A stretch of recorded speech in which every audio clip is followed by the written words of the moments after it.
ഇന്നും യേശുവിനോടുകൂടെ യാത്ര തുടരാമെന്ന ഈ ശുശ്രൂഷയിലേക്ക് താങ്കളെ സ്വാഗതം ചെയ്യുകയും കർത്താവായ യേശുക്രിസ്തുവിന്റെ നിസ്തുല നാമത്തിൽ വന്ദനം പറയുകയും ചെയ്യുന്നു. മനുഷ്യൻ ഈ ലോകത്തിൽ സമൂഹജീവിയാണ്.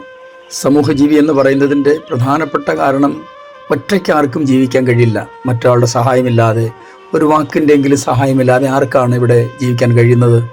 സ്വയം എല്ലാ നിലകളിലും എനിക്കാരുടെയും ആവശ്യമില്ല എന്ന് പറയാൻ കഴിയുന്നവരായിട്ട് ലോകത്തിൽ ആരും തന്നെ ഇല്ല. സഹായത്തിൻ്റെ രീതി മനസ്സിലാക്കുമ്പോഴാണ് ഇയാൾ വെറും ഒരു സഹായി മാത്രമാണോ, സ്നേഹിതനാണോ എന്നൊക്കെ തിരിച്ചറിയുന്നത്. സഹായി എന്ന് പറയുമ്പോൾ ഒരു അപരിചിതന് പോലും നമ്മെ ചിലപ്പോൾ സഹായിക്കാൻ കഴിഞ്ഞെന്ന് വരാം. നമ്മളും ചിലപ്പോൾ അങ്ങനെ തന്നെയാണ്. നമുക്ക് യാതൊരു ബന്ധമോ സ്നേഹമോ പരിചയമില്ലാത്ത ആളെയും നമ്മൾ സഹായിച്ചു എന്ന് വന്നേക്കാം. എന്നാൽ സ്നേഹിതൻ അങ്ങനെയല്ല. നമുക്ക് ഒരു നല്ല സ്നേഹിതനുണ്ട്. അതേക്കുറിച്ചാണ് തുടർന്ന് നമ്മൾ ചിന്തിക്കുന്നത്. ഇന്നും നമുക്ക് യേശുവിനോടുകൂടെ യാത്ര തുടരാം. ചില നിമിഷങ്ങളിലെ തുടർധ്യാനത്തിനായി വിശുദ്ധ യോഹന്നാൻ എഴുതിയ സുവിശേഷം 10-ാം അധ്യായം 11-ാം വാക്യം വായിക്കട്ടെ.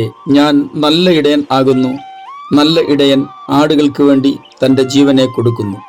ദൈവവും മനുഷ്യനും തമ്മിലുള്ള ബന്ധത്തെ പല നിലകളിൽ ചിത്രീകരിച്ചിട്ടുണ്ട് തിരുവചനത്തിൽ. ഇതിൽ വളരെ മനോഹരമായ ഒരു ചിത്രമാണ് ഇടയനും ആടും തമ്മിലുള്ള ബന്ധം എന്നുള്ളത്. നമുക്ക് ആർക്കാണ് അറിഞ്ഞുകൂടാത്തത്? ഇപ്പോൾ നമ്മൾ കുറിവാക്യം വായിച്ച് ഈ 10-ാം അധ്യായം നല്ല ഇടയനെ വാസ്തവമായി വെളിപ്പെടുത്തുന്ന ഒരു അധ്യായമാണ്.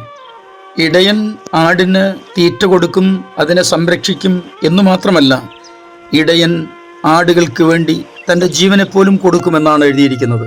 ഇത് മൂന്നാമത് ഒരാളുടെ വാക്കല്ല, മറിച്ച് കർത്താവ് അരുളി ചെയ്ത വാക്കുകൾ തന്നെയാണ്. എന്നാൽ നമുക്കൊരു കടപ്പാട് ഇതിനകത്ത് മറഞ്ഞു കിടപ്പുണ്ട്. അതെന്താണെന്നോ? അവൻ്റെ ശബ്ദം നമ്മൾ കേൾക്കണം. അവൻ്റെ പിന്നാലെ നമ്മൾ യാത്ര പുറപ്പെടണം. ഈ ഇടയൻ ഒരു സഹായി മാത്രമല്ല, നമ്മുടെ സ്നേഹിതനാണ്, രക്ഷകനാണ്.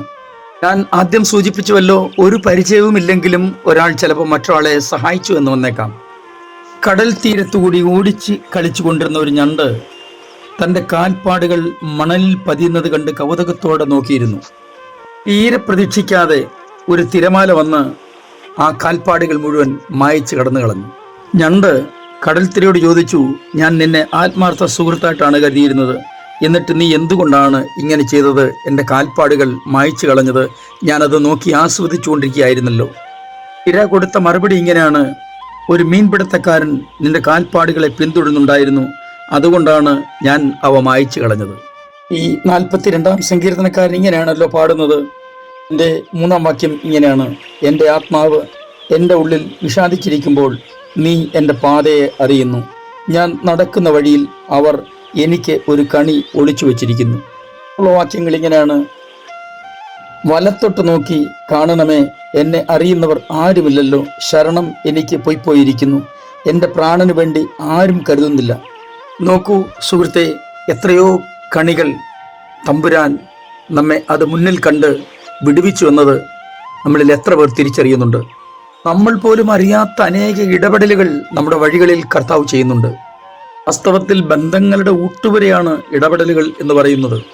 അപകടമോ ആപത്തുകളോ ഉണ്ടാകുമ്പോഴാണ് യഥാർത്ഥ ബന്ധവും സുഹൃത്ത് ബന്ധവും ഒക്കെ നമ്മൾ തിരിച്ചറിയുന്നത്. ആഘോഷങ്ങൾക്കിടയിലെ ആൾക്കൂട്ടം അത്യാഹിത വേളകളിൽ ഉണ്ടാവണമെന്ന് യാതൊരു നിർബന്ധവുമില്ല. പ്രതിസന്ധികളിൽ, നമ്മുടെ ഇല്ലായ്മകളിൽ, നമ്മുടെ കഷ്ടതകളിൽ ഒരാൾ കാണിക്കുന്ന അപരിചിതത്വമാണ് സ്നേഹിതന് കാണിക്കാവുന്ന ഏറ്റവും വലിയ കാപട്യം. മരണം വരെ അല്ല, മരണത്തിൽ പോലും കൂടെ ഉണ്ടാകുമെന്ന് ഉറപ്പ് തന്നവർ പെട്ടെന്ന് അപ്രത്യക്ഷരാകുമ്പോൾ ആരുടെയും ആത്മവിശ്വാസം നഷ്ടമാകാൻ സാധ്യതയുണ്ട്. ചങ്ങാത്തങ്ങളും അപകടവേളകളിൽ അപ്രത്യക്ഷമാകാറുണ്ട്. എന്നാൽ കർത്താവ് അങ്ങനെയല്ല. ആടുകൾക്ക് വേണ്ടി തൻ്റെ ജീവനെ കൊടുക്കുന്ന സ്നേഹമാണ് കർത്താവ് നമ്മോട് കാണിക്കുന്നത്. കർത്താവ് നമ്മുടെ സഹായകനും സംരക്ഷകനുമാണ്, നമ്മുടെ രക്ഷകനാണ്, സൗഖ്യദായകനാണ്. നമുക്ക് ആ കർത്താവിനെ പൂർണ്ണമായും വിശ്വസിക്കാം, പിൻപറ്റാം. കർത്താവ് എല്ലാവരും സഹായിക്കട്ടെ. ഞാൻ നിങ്ങൾക്കൊണ്ട് പ്രാർത്ഥിക്കുന്നു. സ്വർഗീയ പിതാവേ, എൻ്റെ എല്ലാ പ്രിയപ്പെട്ടവരെയും അങ്ങയുടെ കരങ്ങളിലേക്ക് ഏൽപ്പിച്ച് അനുഗ്രഹിച്ച് പ്രാർത്ഥിക്കുന്നു. നല്ല കർത്താവായ അങ്ങയെ തിരിച്ചറിഞ്ഞ്, നല്ല സ്നേഹിതനായ അങ്ങയെ തിരിച്ചറിഞ്ഞ്, നല്ല രക്ഷകനായ അങ്ങയെ തിരിച്ചറിഞ്ഞ് പിൻപറ്റുവാൻ വേണ്ട ദൈവകൃപ ഞങ്ങളുടെ മേൽ പകരണമേ. യേശു ക്രിസ്തുവിൻ്റെ അൻപുള്ള നാമത്തിൽ തന്നെ ആമേൻ.